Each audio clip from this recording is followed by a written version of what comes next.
Salut l'ami, aujourd'hui je te propose de découvrir une façon super intéressante et puissante d'exécuter des requêtes SQL envers des serveurs SQL locaux et ou distants avec un potentiel fantastique au niveau de l'automatisation dans le temps pour faire du traitement simple, complexe, manipuler les données de ta base de données SQL Server. Et ça, on va le faire avec PowerShell, l'invite de commande fourni dans Windows et un module spécialisé pour ce genre d'interaction. Dans un premier temps, je vais faire une démonstration d'un certain nombre de possibilités. Et puis, si ça t'intéresse, je t'inviterai à continuer pour regarder comment on installe ça pour atteindre ce genre d'objectif plus que palpitant. À tout de suite.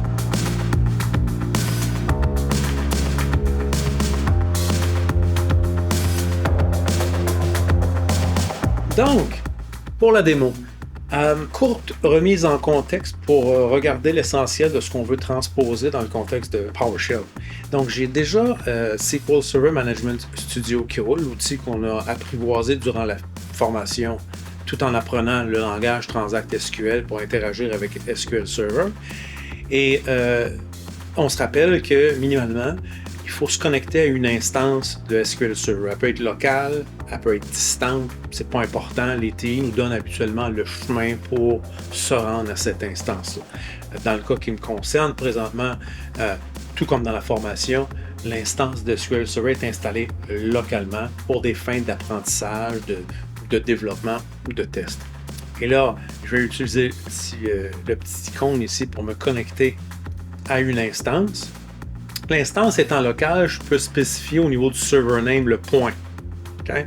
Évidemment, ça va être du cas par cas selon votre instance, on en a déjà parlé. Et par défaut, l'authentification qui est utilisée, je vous rappelle que c'est Windows Authentication, puis ça va chercher le username que j'ai utilisé pour ouvrir ma session Windows pour travailler. J'ai juste à cliquer sur Connect, je vais avoir accès à l'arborescence des objets dont mon compte a le droit de voir et d'interagir avec. Et tout comme dans la formation, j'ai une instance de la base de données Northwind qui est là, avec mes tables, des vues, procédures stockées, etc. Et comme on s'appelle, durant la formation, si je veux interagir avec une table, ne serait-ce que la table Products par exemple, je peux cliquer sur le bouton New Query ou appuyer sur Ctrl-N comme qui est affiché à l'écran. Et puis je commence à taper ma requête. Donc pour les fins de la démonstration, je vais taper un simple Select étoile from Products pour récupérer toutes les colonnes de la table Products. On se rappelle qu'en appuyant sur F5, on a un résultat qui apparaît à l'écran. Et dans le contexte de SSMS, à l'écran ici, c'est assez limité ce qu'on peut faire avec ça. Bon, on nous dit qu'il y a 77 rangées lignes qui ont été retournées. On ne peut pas trier ces colonnes-là. Et on ne peut pas filtrer directement ici, tout se fait en langage SQL. Okay? Et puis, en plus, la grille ici n'est pas mise à jour en temps réel. Il faut réexécuter la requête pour récupérer la nouvelle version des données si elles ont changé. Donc, essentiellement, on s'est connecté à l'instance avec un compte d'usager par défaut et sur la base de données qu'on a sélectionnée, on a exécuté une requête Select étoile from Products. Alors, c'est ça qu'on va transposer dans le contexte de PowerShell.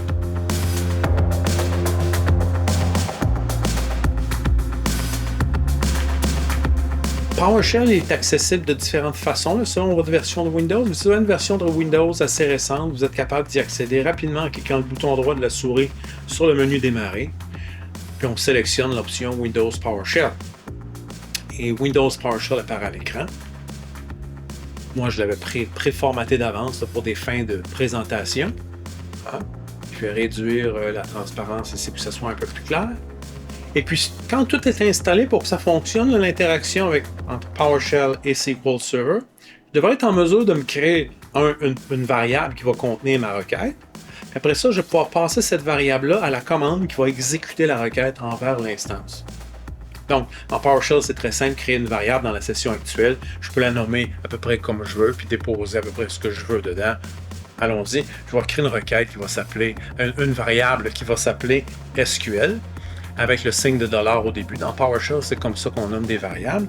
Et puis, je vais déposer dedans à l'aide de l'opérateur égal entre deux guillemets, parce que ça va être une chaîne de caractères, je vais écrire essentiellement la même requête.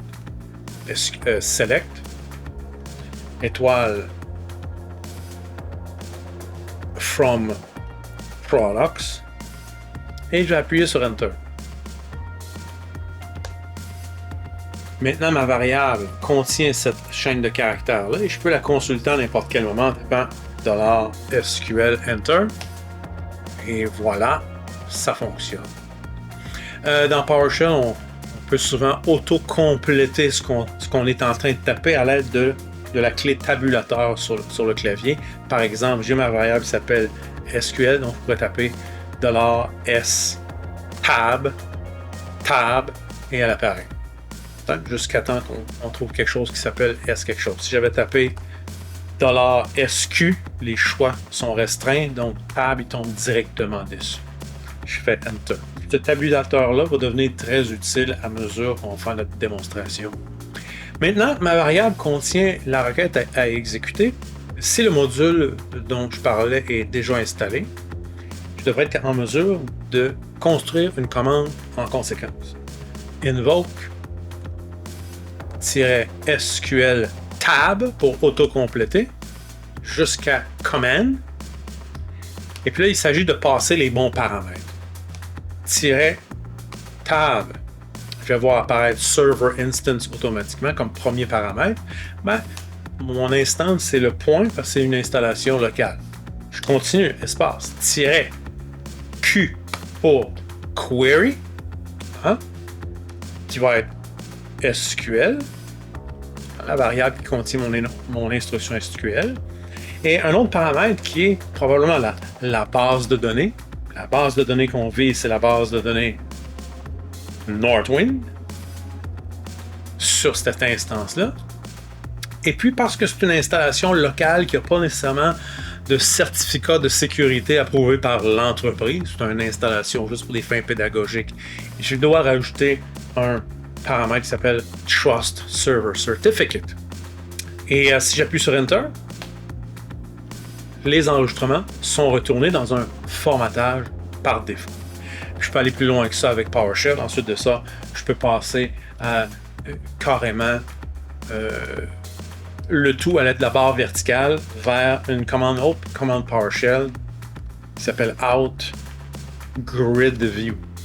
Et en appuyant sur Enter, le même résultat est transporté dans une grille que l'on peut interroger directement à l'écran, juste en tapant des caractères qui pourraient être compris dans l'un ou l'autre des champs qu'il y a. Par exemple, soup, S-O-U, S-O, Chef Anton's Cajun Seasoning, qui apparaît ici.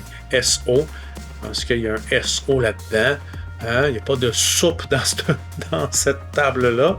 Par contre, il y a du fromage, queso. Je vois deux items apparaître. Et voilà.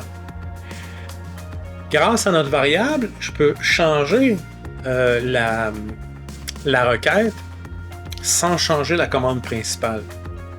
Exemple ici, je retourne sur mon SQL et je dépose select étoile from invoices.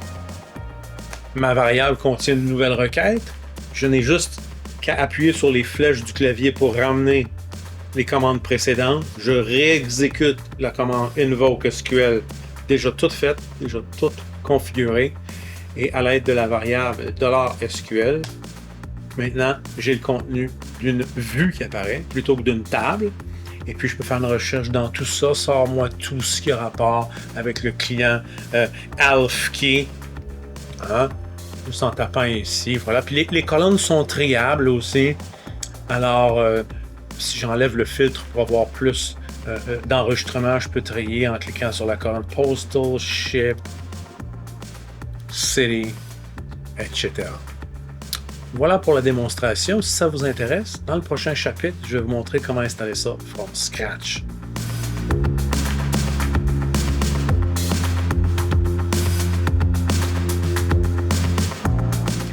Bon, certains de vous ont peut-être déjà de l'expérience avec PowerShell, ont peut-être même déjà vu passer PowerShell dans le SSMS, parce qu'en effet, dans le SSMS, ou SQL Server Management Studio, il apparaît à plusieurs endroits dans les menus. Les menus contextuels, il apparaît Start PowerShell. Okay? Bon, ça, quand on clique là-dessus, ça nous amène un message qui dit que le module SQL Server n'est pas installé. Qu'est-ce que ça veut dire tout ça? C'est qu'originalement, quand PowerShell a commencé à être supporté par SQL Server, Microsoft installait avec SQL Server, et ils le font toujours d'ailleurs pour des fins de compatibilité. Ils ont installé une première version d'un module PowerShell qui s'appelle SQLPS, qui n'est plus supporté aujourd'hui. Okay? Et le message fait juste nous enjoindre ou nous recommander d'aller installer un module qui s'appelle SQL Server, qui est dans le PowerShell Gallery de Microsoft. Qu'est-ce que ça veut dire tout ça? Et ce module-là va remplacer, ou va avoir préséance sur celui qui est installé par défaut et qui n'est plus supporté. PowerShell, l'environnement de commande que j'ai présenté il y a quelques instants, est extensible avec des modules additionnels. Si vous allez faire un tour dans le PowerShellGallery.com, vous allez voir, parmi tous les modules qu'il y a là, il y en a des milliers. Il y en a un qui s'appelle SQL Server, qu'on peut installer. Moi, je vais vous montrer comment installer ça en une seule ligne de commande. Ça va se télécharger, ça va t'installer et ça va être automatiquement disponible. Et on n'a même pas besoin de droit d'administrateur pour le faire parce que ça va s'installer dans nos documents comme un sous-dossier.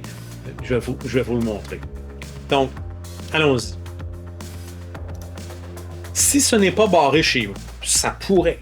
Okay? Il peut y avoir des contextes de travail où PowerShell est extrêmement limité, ça sera vérifié, mais une façon rapide de le vérifier si ça fonctionne, c'est d'aller redémarrer le PowerShell. Moi, je l'avais fermé il y a quelques instants. Je vais enlever la transparence ici un peu. La meilleure façon de savoir si on est capable d'installer des modules, la première commande qu'on peut taper, c'est une commande qui nous permet de rechercher des modules en ligne. La commande est aussi simple que de taper Find, Mode, tabulateur pour autocompléter, et je tape le nom du module que je cherche, si je le connais. Je se connecte en ligne, et je vois apparaître la dernière version du module SQL Server de PowerShell Gallery, ce qui était proposé par SSMS, d'aller chercher et installer. Ensuite de ça, on a juste à l'installer.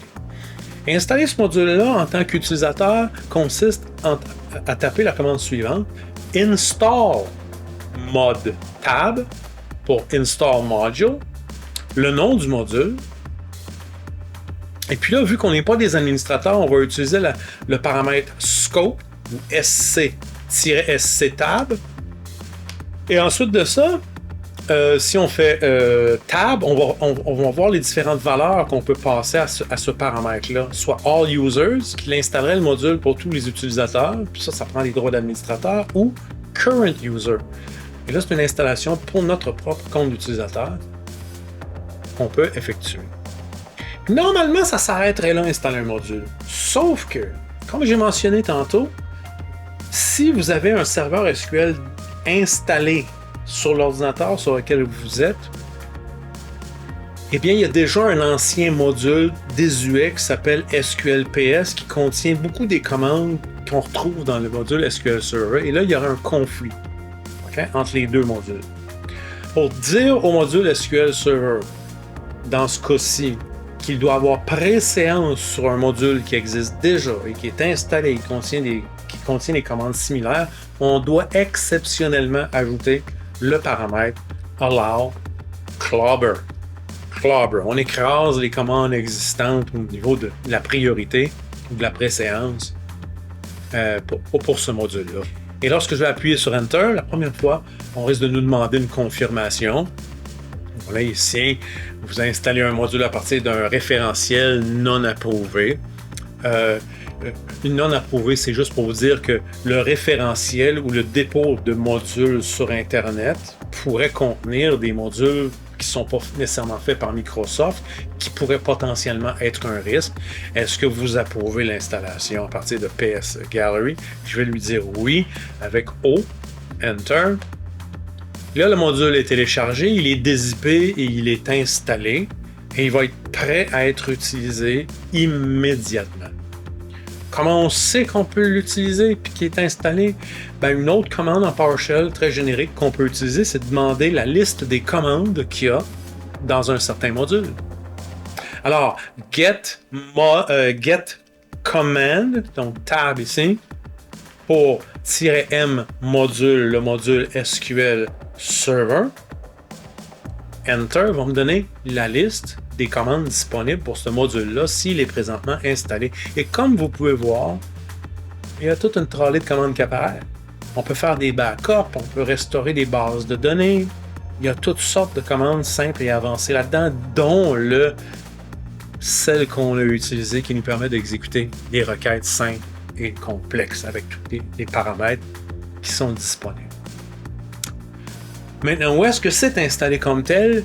Et comme on l'a installé localement dans notre compte d'utilisateur, on devrait être en mesure d'ouvrir le poste de travail, de consulter le dossier document que vous connaissez tous et confirmer qu'il y a maintenant un dossier qui s'appelle Windows PowerShell dans lequel il y a un dossier qui s'appelle Module, dans lequel il y a un nouveau dossier qui s'appelle SQL Server pour la version 22.1.1 et avec toutes les composantes qui assemblent le module et qui le rendent fonctionnel. Voilà. Puis pour désinstaller un module, on peut utiliser la commande uninstall module dans PowerShell, mais des fois c'est plus simple juste d'aller effacer un dossier puis de le réinstaller après. OK? Maintenant, évidemment, la cerise sur le sundae, c'est de valider si le module non seulement est installé, mais qu'il fonctionne.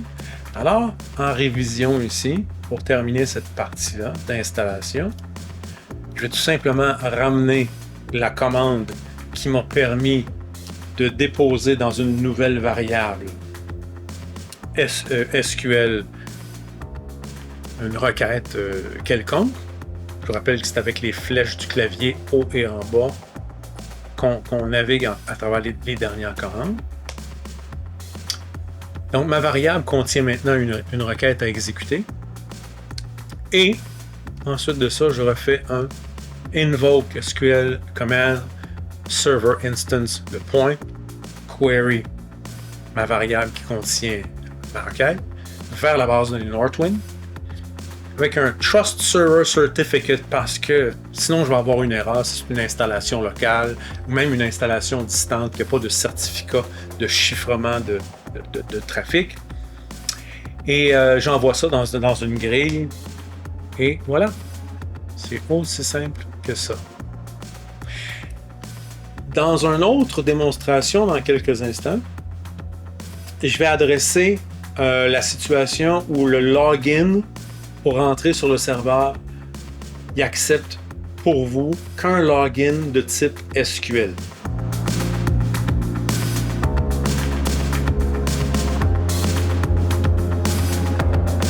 Donc, qu'en est-il avec un login de type SQL? Vous vous rappellerez peut-être que durant notre formation, on a expliqué que lorsqu'on se connecte à une instance d'SQL Server, par défaut, on nous propose l'authentification Windows, mais ça, c'est seulement utile si votre compte qui est associé à votre session Windows actuelle a les droits requis sur les objets que vous voulez manipuler par SQL Server. C'est pas garanti, ça. C'est pas automatique, c'est les administrateurs de la base de données qui le décident. Dans certains cas justifiés, on offre la possibilité à l'utilisateur de rentrer dans le système non pas par un compte Windows ou son compte Windows à lui, mais via SQL Server Authentication. Et avec cette méthode, il faut spécifier un compte que les TI vous donnent plus un mot de passe explicite. Okay? Par exemple, ici, j'ai un compte SQL qui n'a aucun rapport avec mon compte Windows qui est U20. Le compte s'appelle U20-SQL. C'est un compte qui existe dans le serveur SQL plutôt que dans la base de données Active Directory de Windows, par exemple. Et son mot de passe est complètement différent du mot de passe du mien. Son mot de passe ici, je me rappelle bien, c'est dièse, entre les deux, 1, 2, 3, go. Est-ce que je connecte? Oui. Cela étant dit, je suis logué Et je vois les tables et les vœux, etc.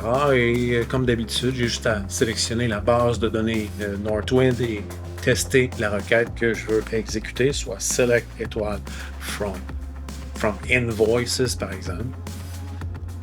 F5, j'ai mon résultat. Maintenant, comment on transpose ça dans le contexte de PowerShell avec la commande invoke SQL command du module PowerShell SQL Server? Voici comment on va procéder.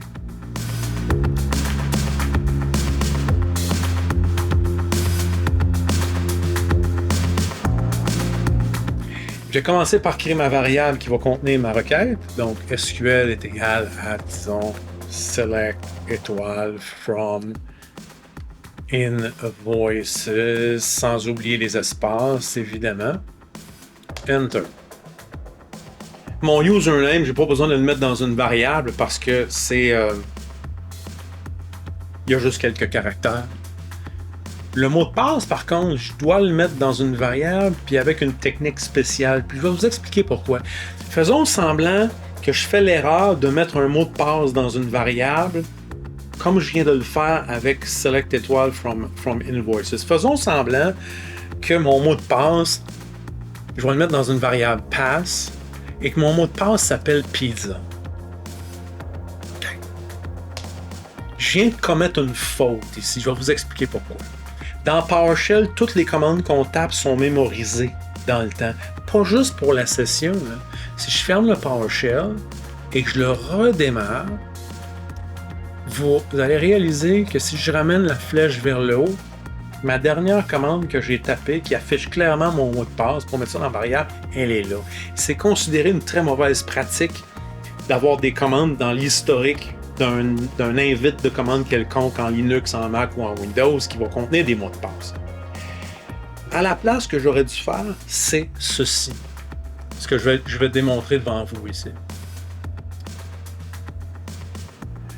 Plutôt que de mettre directement le mot de passe dans la variable pass, je vais appeler une commande PowerShell faite pour ça, faite entre autres pour ça, qui permet de poser une question à l'utilisateur. L'utilisateur saisit quelque chose qui n'est pas affiché à l'écran, c'est déposé directement dans la variable. Vous allez voir. La commande, ça s'appelle read host. Read host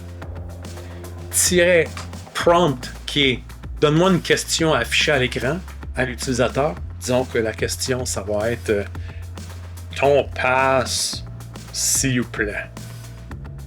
OK? J'ai juste appuyé sur Enter.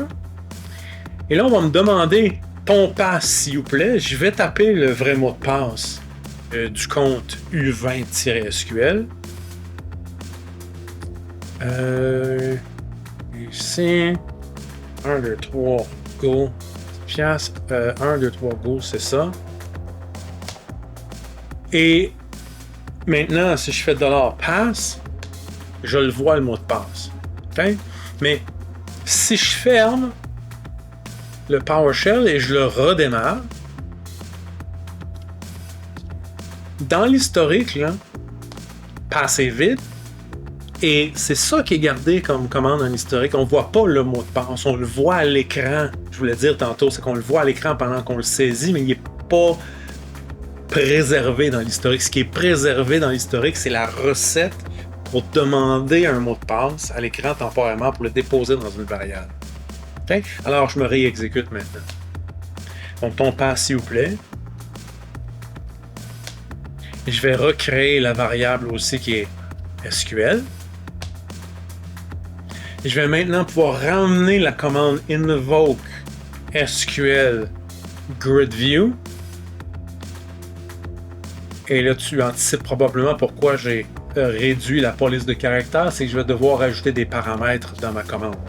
Donc, je vais revenir à gauche de la barre verticale qui envoie ça dans la grille et je vais rajouter les paramètres suivants. Username avec le tab. Le username, c'est évidemment U20-SQL. Et le pass, tab, password, c'est ma variable pass. Voilà. Et si tout a bien fonctionné, Enter, L'information est retournée. OK?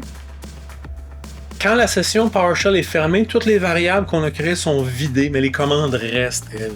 Donc, pour refaire ça la prochaine fois, j'ai juste à faire aller chercher mon Windows PowerShell. Je m'en vais naviguer mon historique. C'est quoi le mot de passe? C'est quoi ta requête que tu veux exécuter? Ramène-moi cette commande-là. Et voilà.